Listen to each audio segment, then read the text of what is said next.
He said I was too intense, that I made problems out of nothing, that I saw betrayal even in the way he breathed. And for a while, I believed him.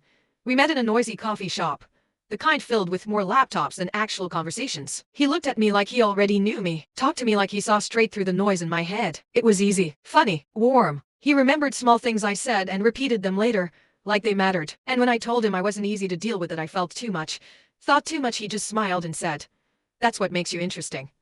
I should have known right there, because men like him don't fall in love with women like me. They get fascinated, then they get tired, then they turn it against you. At first, it felt like a real connection, the kind I used to daydream about when I still believed in slow dances and good morning texts. He texted me constantly, made playlists with songs that reminded him of me, cooked dinner, remembered how I liked my coffee. He made me feel like I was home, like I could finally rest. But slowly, the compliments changed. From "you feel so deeply" to "why do you always take things so personally?" From "you're so passionate" to "you overthink everything." The first time he said I was being too much, we were talking about a woman who kept calling him late at night. "She's just a friend," he said, laughing like I was being ridiculous, like I was some jealous teenager who couldn't handle reality. I told him it just made me uncomfortable, that the way she texted him at 1 a.m. didn't seem friendly.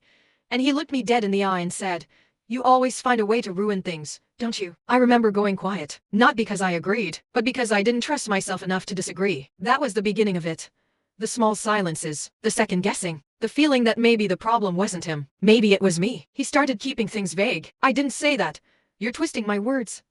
God, why do you always assume the worst?" And I started apologizing, not for yelling, not for accusing, but for feeling. I said sorry for having a gut feeling, sorry for crying when something didn't sit right, sorry for needing reassurance, sorry for not being cool enough to just brush it off. I remember lying in bed one night, staring at the ceiling, asking myself, what if I really am the problem? I mean, he was calm, collected, rational. And me? I was waking up at 3 a.m. with anxiety in my chest and a knot in my stomach I couldn't explain. He didn't yell. He didn't hit. He just made me feel like I was constantly failing some invisible test. My best friend started noticing. "Why do you always defend him?" she asked one afternoon. I told her she didn't understand, that it was more complicated than it looked. But deep down, I was starting to understand exactly what was happening. And I hated it. Because once you start realizing someone's chipping away at your confidence on purpose, you can't unsee it. But you also can't leave right away. Not when you're still hoping maybe you're wrong. Maybe he's just stressed. Maybe it's your fault again. Maybe next week will be better. Maybe. One night, I found myself Googling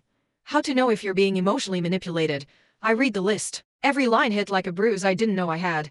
You constantly feel confused, you're always the one apologizing, you question your memory, you start believing you're too sensitive. I closed the tab, and I cried quietly, with the phone screen still glowing beside me, because I didn't want it to be true. I just wanted him to love me, without making me feel small for needing it. But something had already started shifting. A part of me had stopped trusting the voice that told me to stay. Another part was quietly watching him, studying the patterns, noticing the gaps. He still smiled at me like nothing was wrong, but I had already started listening to the silence between the words. You'd think the first red flag would be easy to spot. It wasn't. Because with people like him, it's not one big explosion. It's a slow drip, one drop of doubt at a time. He started answering his phone in another room. "Work stuff," he said casually, even though he never used to care if I heard. He started staying late without warning, started locking his screen when I walked by, started smiling at his phone in that way he used to smile at me. But when I asked, even gently, he'd laugh. "You're being paranoid again." And there it was again, the look, the tone, the suggestion that I was the unstable one, that I needed help, that I was imagining things. And honestly, I was tired of fighting. I didn't want to be that girl, the insecure one, the dramatic one. So I let it slide, even when it burned. Then one night, we were watching something on his laptop. He got up to take a shower, left the screen open. I didn't mean to look. I swear I didn't. But something popped up, her name, a short message. "Can't stop thinking about last night." My body went cold. Not angry, not explosive, just frozen. Like my brain couldn't catch up to what my eyes were seeing. When he came back, I was quiet. Too quiet. He kissed the top of my head like everything was normal, sat down, started scrolling through Instagram like nothing had happened. I looked at him and thought, he really believes I won't say anything. And for the first time, I didn't. Not because I forgave him, but because I needed to be sure. I needed more than just a message. I needed a pattern. So I waited. Over the next 2 weeks, I became a different version of myself. Calm, smiling, sweet, all while quietly watching. I took screenshots, noted dates, compared timelines. I noticed how often he texted her when he said he was working late. I noticed the way he angled his phone away from me at dinner. I noticed how his mood only lifted when he was scrolling. He thought he was in control. But I had already started writing my own ending. The worst part wasn't the cheating. It was realizing that he needed me to feel crazy so he could feel clean. That every time he called me dramatic, it was to cover his tracks. That he turned my trust into a tool, something he could use against me. That's what broke me. Not the sex, not the lies. but the way he made me doubt my own reality just to protect his. One night, I sat on the bathroom floor and just stared at myself in the mirror. My face looked tired, my eyes dull. I whispered, "You're not crazy," just to hear it out loud, just to see if I still believed it. I made a plan. Quiet, strategic, emotionless. I gathered everything. Screenshots, voice notes, calendar entries. I even printed the texts between them, like I was preparing a case. I didn't know what I was going to do with it yet, but I knew this time I wouldn't confront him with tears in my eyes and shaking hands. This time, I'd let him talk first. I wanted to hear what kind of lie he'd tell me when I already had the truth. And when it happened, it was almost too perfect. He told me he had a late meeting, but I saw her reflection in the window of the car when he FaceTimed me on the way home. She was laughing in the passenger seat. He didn't even notice her hair catching the light. But I did, and that was the moment I knew there would be no confrontation. Just clarity. That night, I smiled when he walked through the door. I kissed his cheek. I asked him if he was tired. He said, "Yeah, long meeting," and I nodded. Then I said something I hadn't said in a long time. "I'm going to bed early tonight."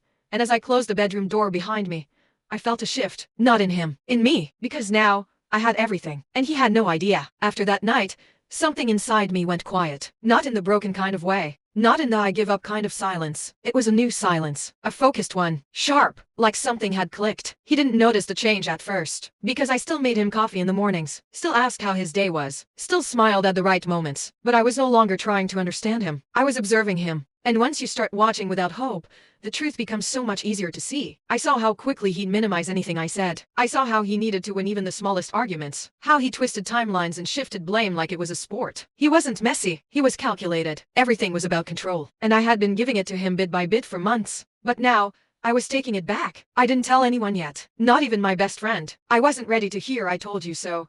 I wasn't ready for pity. I wanted power, and that came from knowing I was the only one who knew the full story. He kept lying, of course. Kept making up meetings. Kept flirting with her in messages that he thought I'd never see. Kept treating me like I was lucky to have him. And I kept nodding, smiling, waiting. Then something shifted. He started accusing me of acting distant. "You don't talk to me like you used to. You've been cold lately."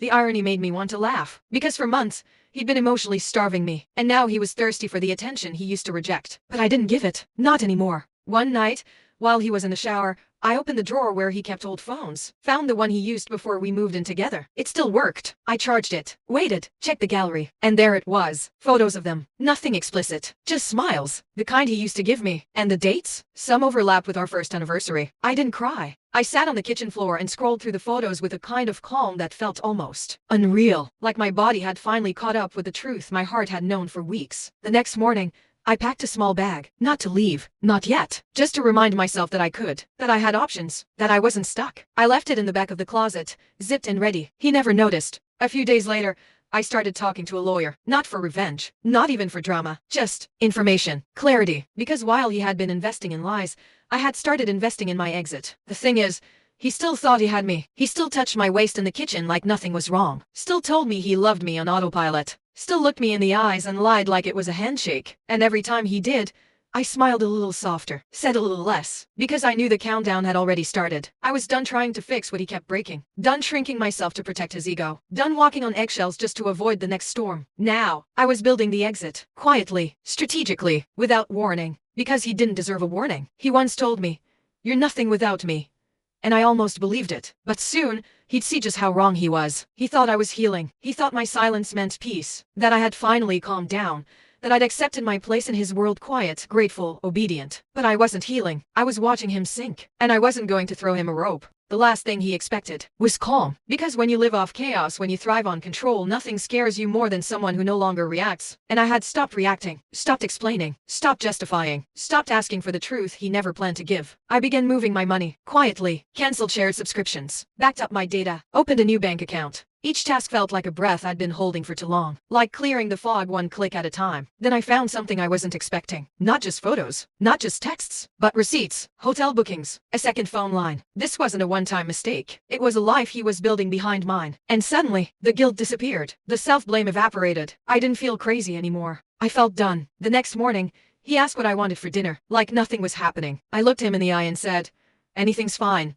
He smiled, and I smiled back, because the lies only work when they still want to believe them. 2 days later, I booked a storage unit. Started moving small things first: documents, heirlooms, photos, jewelry. Every night, a little more of me disappeared from the apartment. And every day, He noticed nothing, because he was too busy hiding his own secrets to realize I was done hiding from mine. I sent an email to my boss, requested a transfer to another office location. She approved it without hesitation. I sold my half of the furniture online, arranged a moving van, signed a lease for a new place across town, and I still kissed him goodnight every evening. Still said I love you when he expected it. Because this wasn't a goodbye. This was an exit. And exits don't need to be loud to be final. The last night in that apartment, I sat on the couch and looked around. So many memories that weren't real. So much love I had to create by myself. He was in the shower again. That same old routine. And I left before the water stopped running. I didn't leave a note. Didn't explain. Didn't justify. Because if someone can lie to your face for months and still sleep beside you, they don't deserve your closure. When he came out of the bathroom, I was already gone. And when he tried to call, the number didn't work anymore. I didn't block him. I disconnected him. He showed up at my office 2 days later. Confused. Angry. Trying to act hurt. I don't understand. He said, "Why are you doing this?" And I just looked at him, calm, centered, unshaken. "You always said I was too dramatic," I said. So this time, I decided to be quiet. That was the last time I ever saw him. And for the first time in a long time, I finally felt safe inside my own mind. It's been 6 months. I wake up without panic now. No more checking the time. No more rehearsing conversations in my head before speaking. Silence used to be a warning. Now, it's peace. Some days, I still hear his voice in my head. "You're too much. You make things up. You ruin everything."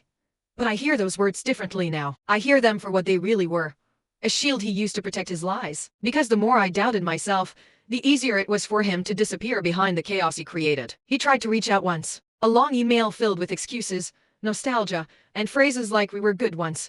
I didn't reply, not because I wanted revenge, but because I had nothing left to say. And that in itself was the closure. People ask why I didn't expose him, why I didn't scream, post the receipts, send the screenshots to everyone he knew. I thought about it, but then I realized I don't need to destroy someone who's already empty inside. Letting go was louder than any confrontation. Walking away was the echo he'll never stop hearing. I've started dating again. Carefully, slowly, without needing someone to fix me. Because I don't need fixing. I just needed to come home to myself. And I did. I look back at who I was in that relationship, and I want to hug her. The girl who cried quietly in bathrooms, who apologized for having instincts, who shrunk herself to fit into someone else's comfort zone. She wasn't crazy. She was surviving. Today, I don't raise my voice to be heard. I speak softly, and I mean every word. Because I'm no longer afraid of being too much.